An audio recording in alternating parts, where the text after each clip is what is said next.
বিয়ে হয়েছে, নিয়মিত সম্পর্কও হচ্ছে, কিন্তু বাচ্চা হচ্ছে না। সমস্যা কি শুধুই মহিলা সঙ্গীর, নাকি সমস্যাটা লুকিয়ে আছে পুরুষ সঙ্গীর মধ্যে? স্পার্ম কাউন্ট কমে গেছে কিনা সেটা কি করে বুঝবেন? স্পার্ম কাউন্ট যদি কমে যায় তাহলে কি আপনি বাবা হতে পারবেন?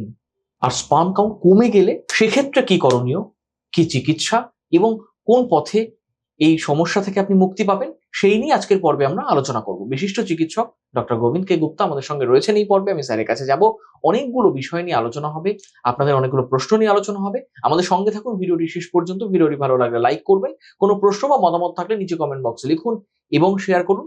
আসুন আজকের আলোচনা শুরু করি। স্যার, আপনাকে স্বাগত জানাচ্ছি হেলথ ইম্প্যাক্ট নমস্কার। বাংলায়। স্যার, আসলে এই সমস্যাটা এমন একটা সমস্যা যে বহু দম্পতি এটা অভিযোগ করেন যে দীর্ঘদিন ধরে তাদের বিয়ে হয়েছে, দীর্ঘদিন সম্পর্কে রয়েছেন, স্বাভাবিক যৌন সম্পর্কে রয়েছেন, কিন্তু বাচ্চা হচ্ছে না। তারা সন্তান নিতে চাইছেন, সন্তান ধারণ করতে চাইছেন, গর্ভধারণ করতে চাইছেন সেই মহিলা। এই সমস্যা অনেক সময় মহিলার দিকে আঙুল তোলা হয়, কিন্তু আমরা পাশাপাশি এও জানি যে সমস্যা পুরুষের মধ্যেও থাকতে পারে। তার মধ্যে অন্যতম প্রধান সমস্যা হচ্ছে লুজ স্পার্ম কাউন্ট। এই লুজ স্পার্ম কাউন্ট আসলে কি, বিষয়টা সম্পর্কে একটু যদি আপনি শুরুতে বলেন। প্রথম আমরা বলবো, আজকাল বিয়েটা অনেক দেরি করে হচ্ছে, মানে এজ হয়ে গেলে হচ্ছে। নর্মালি ধরবেন 32 বছর ছেলে বয়স এবং 28 বছর মেয়ে বয়স, এটাকে আজকের দিনে নর্মাল বা অ্যাভারেজ আমরা ধরি। অনেক মেয়েদের 30-এ পরে বিয়ে হচ্ছে, এবং বিয়ে সময় দেখা যাচ্ছে ছেলেটা ভালো ভালো রকম এখনো সেটেল হয়নি। মানে ধরুন একটা ঘর বা দুটো বেডরুম ফ্ল্যাটে নর্মালি একটা ফ্যামিলি থাকছে, সেখানে ওদের মনের মধ্যে একটা থাকে কি না এখন বাচ্চা নেব না, কারণ আমরা একটু সেটেল হয়ে যাই, বছর 2-3-এর মধ্যে আমরা একটা নিজের ফ্ল্যাটের মধ্যে থেকে বাচ্চাটা নেব। তাহলে কি হবে, আমরা বাচ্চাকে সুস্থভাবে মানুষ করতে পারবো। আমাদের এই বাড়িতে বিয়ে হয়ে গেছে বা বিয়ে হতে যাবে, কিন্তু জায়গায় অভাব, জায়গায় শর্টেজের জন্যে বাচ্চা নেবার প্ল্যানটা এখন পিছিয়ে যাচ্ছে। বাচ্চা এখন কেউ অ্যাক্সিডেন্টালিও রাখতে চাইছে না, বাচ্চাটা প্ল্যান করেই নিচ্ছে। কারণ এখন সব মেয়েরা বার্থ কন্ট্রোল সম্বন্ধে মোটামুটি ভালো করেই জানে, সুতরাং বলার কিছু নেই। তাহলে যখনই আপনারা বাচ্চারা প্ল্যান করছেন, দেখছেন ছেলেদের বয়স নর্মালি এখন 35+ হয়ে যাচ্ছে। আমরা জানি আর normal age for healthy sperm is up to 35 years. তারপরে হেলদি স্পার্ম অতটা হেলদি থাকে না। তাহলে কি হচ্ছে, স্পার্ম গুলো হেলদি হয়ে যাচ্ছে, আনহেলদি হয়ে যাচ্ছে, না হলে স্পার্ম কাউন্টটা কমে যাচ্ছে। যদিও স্পার্ম কাউন্ট ঠিক থাকে, মেয়েদের ওভারি ইয়া ওভা অত হেলদি থাকছে না। তাহলে এই জেনাইটাল সিস্টেমে আনহেলদিনেসের জন্য এই প্রবলেমটা, ইনফার্টিলিটি, বাচ্চা না হওয়ার একটু ছড়াচ্ছে বা বাড়ছে। মেইন হচ্ছে একটা বয়স চলে গেলে স্পার্মের ফার্টিলিটি ফ্যাক্টর কমে যাচ্ছে। তাহলে স্যার, এই স্বাভাবিক স্পার্ম কাউন্ট কত হওয়া উচিত? মিনিমাম যেটা আমাদের দরকার হয় সেটা বলা হচ্ছে 20 মিলিয়ন, মানে 10 লক্ষকে 1 মিলিয়ন বলা হয়, এরকম 20 মিলিয়ন মিনিমাম সেটা দরকার। কিন্তু সেটা যেটা মিনিমাম দরকার, এটা আমার দরকার হেলদি স্পার্ম। হেলদি বলতে গেলে স্পার্ম যেটা খুব তাড়াতাড়ি মুভ করতে পারে, মোটামুটি ধরুন 10 মাইলস অ্যান আওয়ার রেটে। স্পার্ম যারা একদম পারফেক্ট ফরমেশনে রয়েছে, হেলদি স্পার্ম। তাছাড়া যে স্পার্মের মধ্যে অতটা ক্ষমতা রয়েছে কি ওভারিন বল, বাইরে যে দরজাটা, ওকে ভেঙে ঢুকতে পারবে, তাহলে এই 3টে ফ্যাক্টরকে আমরা হেলদি স্পার্ম বলা হয়। এই 3টে ফ্যাক্টরে আমরা প্রায় দেখছি সংখ্যা কম। নাম্বার 2 আমরা দেখছি সংখ্যা ঠিক থাকলেও স্পার্ম অত স্পিডলি মুভ করতে পারছে না। ইমোটাইল স্পার্ম সংখ্যা বেড়ে যাচ্ছে। থার্ড, যদি দুটোই ফ্যাক্টর ঠিক থাকে তাহলে তবু দেখছি স্পার্মের মধ্যে ওভামের যে বাইরে ওয়ালটা থাকে, বাইরের দিক থেকে ডিমের যে বাইরের ওয়াল, বাইরে আউটসাইড অফ দ্য ডিম, ওকে ভেঙে প্রবেশ করতে পারছে না। সুতরাং এটা একটা সাকসেসফুল একটা ফার্টিলাইজেশন যাকে বলা হয় ওটা হচ্ছে না। আচ্ছা, এবার তাহলে স্যার এই স্পার্ম কাউন্ট কমে যাওয়ার কারণগুলো কি কি হতে পারে মূলত? স্পার্ম কাউন্ট কমে যাবার কারণ, ফার্স্টলি আমাদের প্রদূষণ বেশি। সেকেন্ডলি আমাদের এখানে ডে টু ডে ওয়ার্কের মধ্যে ফিজিক্যাল ওয়ার্ক খুব কম। অবশ্য সবাই যারা পড়াশোনা করেছে ওরা ফিজিক্যাল ওয়ার্কের মধ্যে যেতেই চান না। সবাই চান কি আমি একটা অফিসে যাব, একটা ডেস্ক টেবিলে বসে জীবনটা কাটবে। তাহলে ফিজিক্যাল ওয়ার্কের প্রতি একটা, যেটা আমরা বলছি, একটা লেজিনেস চলে এসছে, আলস্যটা ভাবটা চলে এসছে। আমরা ফিজিক্যালি এক্সার্ট করতে চাইছি না। তাহলে ফিজিক্যাল এক্সারশন কম হয়ে যাওয়ার জন্যে পুরো মাস্কুলার ভ্যাসকুলেচারকে আপনি ব্যবহার করতে পারছেন না, মাস্কুলার এনজাইমস হরমোনসকে ব্যবহার করতে পারছেন না, যার ফলাফল একটা স্পার্ম কাউন্টের মধ্যে দেখা যাচ্ছে।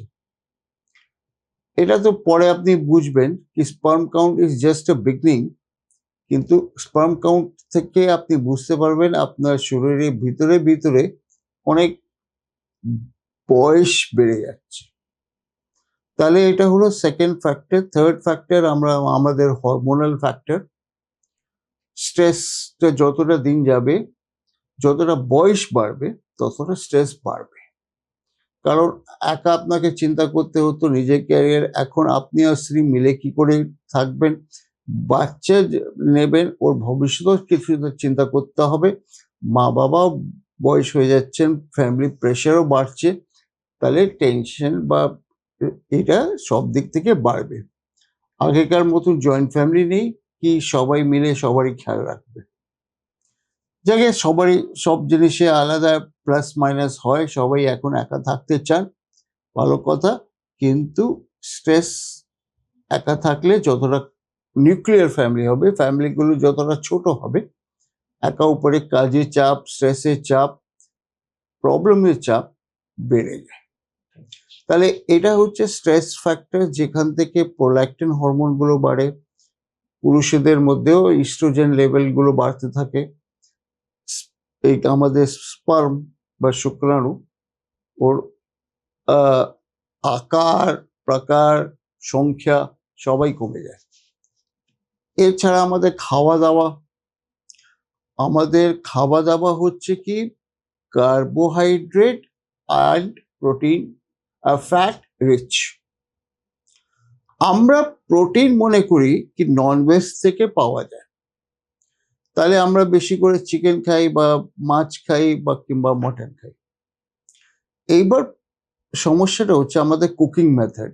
আমরা চিকেনকেও কুক করব, কিন্তু ভালো মতন ওর মধ্যে তেলটা দেব, ওটাকে নরম করার জন্য তেল বেশি দিতে হয়, মশলা বেশি দিতে হয়, যেটা আমাদের বডিতে স্পার্ম হেলথকে ভালো রাখতে দেয় না। নাম্বার টু, মাসেলস এর মধ্যেও টেস্টোস্টেরন আর ইস্ট্রোজেন হরমোন থাকে। টেস্টোস্টেরন নর্মালি ব্রেকআপ করে যায়, কিন্তু ইস্ট্রোজেন অত তাড়াতাড়ি ব্রেকডাউন করে না, কারণ টেস্টোস্টেরন ব্রেকডাউন করার পর ইস্ট্রোজেন তৈরি হয়। ইস্ট্রোজেন নর্মালি একটা স্টেবল কম্পাউন্ড থেকে যায়। তাহলে আমরা যে চিকেন খাচ্ছি, চিকেনের মাধ্যমে আমরা ইস্ট্রোজেন হরমোনটাও বেশি ইনটেক করছি। সিমিলারলি যারা বেশি দুধ খান, ওইখানেও ইস্ট্রোজেন লেভেলটা হাই থাকে। তাহলে আমরা একটা খাওয়ার মধ্যে একটা সেটা পরিষ্কার বুঝতে পারছি না আমার শরীরে কোন খাবারটা বেশি কাজ করবে। সুতরাং আমরা হাই প্রোটিন খাবারের সাথে ফ্যাট যেহেতু হাই কোয়ান্টিটি নিয়ে নিচ্ছি, আমাদের প্রোটিনের অ্যাডভান্টেজটাই নিউট্রালাইজ হয়ে যাচ্ছে। তাহলে খাওয়া দাওয়ার একটা প্রবলেম, তাছাড়া একটা মানসিক প্রবলেম উইথ দ্য স্পাউস থেকেই থাকে। ম্যাক্সিমাম ফ্যামিলিতে কি হচ্ছে, পুরুষও কাজে অন্য অফিসে যাচ্ছে, স্ত্রীও কাজে অন্য অফিসে যাচ্ছে, দুইজনই নিজের ক্যারিয়ার নিয়ে খুব মানে ব্যস্ত বলবেন, বা খুব ক্লিয়ারলি আপনার নিজের ক্যারিয়ার উপরে দাঁড়িয়ে আছেন। তাহলে এই লেভেলে এই যে ভালোবাসা, মানে সেক্সুয়াল ভালোবাসা যাকে আমরা ডিসক্রাইব করি, সেটা হচ্ছে কি, একটা পুরুষ ইজ এ ডমিনেন্ট পার্টনার, স্ত্রী হচ্ছে receptive partner. This is a kind of a natural sex program. তাহলে স্ত্রী বিকামস রিসেপটিভ, উনি অ্যাকসেপ্ট করছেন। যেমন vagina is an organ to hug, মানে ধরে রাখার জন্য, হাগ দ্য পেনিস। তো এটা হচ্ছে স্ত্রীর কাজ, হচ্ছে টু হাগ দ্য হাজব্যান্ড। স্ত্রীর অ্যাকচুয়ালি একটু রিসেপটিভ হওয়া দরকার, কিন্তু স্ত্রীও তো কাজ করছেন, ওনার মাথাও তো নানা রকম চাপ আছে, এবং ওনার মাথায় চাপ পুরুষের মাথা থেকে অনেক অনেক বেশি। সুতরাং স্ত্রী পুরোপুরি রিসেপটিভ হতে পারছেন না, যার ফলে পুরো অর্গ্যাজম উনি পাচ্ছেন না।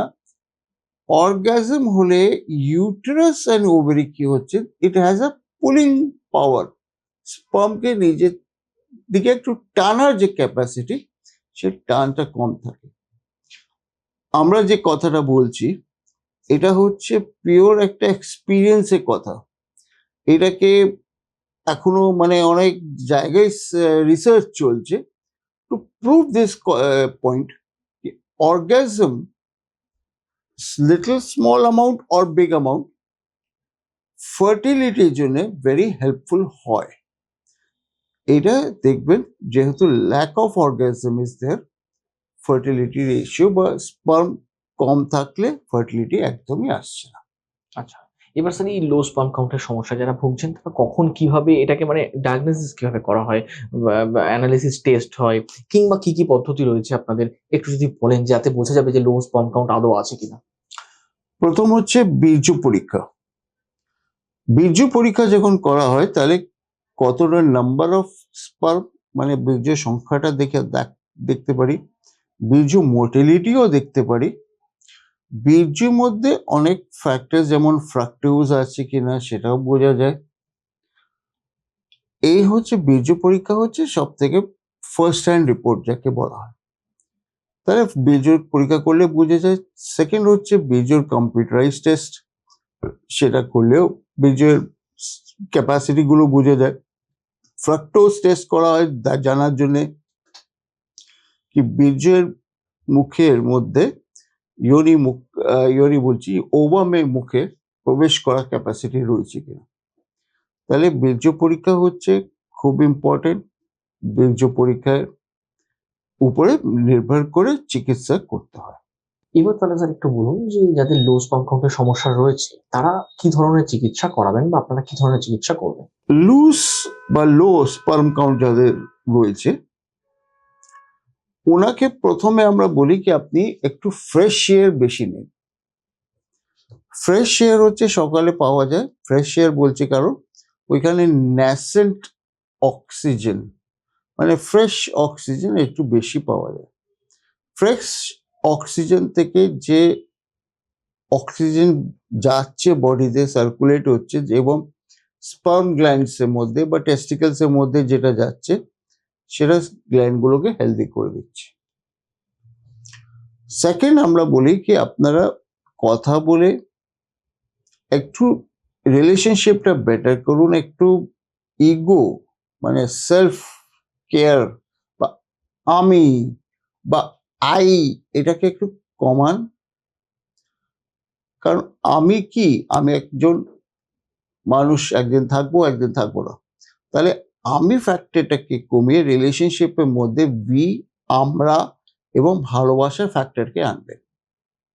পুরুষ বলবে আমি এ করছি, স্ত্রী বলবে আমি এ করছি, এই কথাটা যেন বাড়িতে না হয়। আমরা কি করছি সে কথাটাও করবেন। কারণ I will stay or I will not stay ছেড়ে দিন, আমরা উই উইল অলওয়েজ স্টে। তাহলে দেখবেন এই কথাটা খেয়াল করে রাখবেন। এটাতে কি হবে, আপনার এবং স্ত্রী দুজনেই অর্গাজম বা চরম সুখ একটু বাড়বে।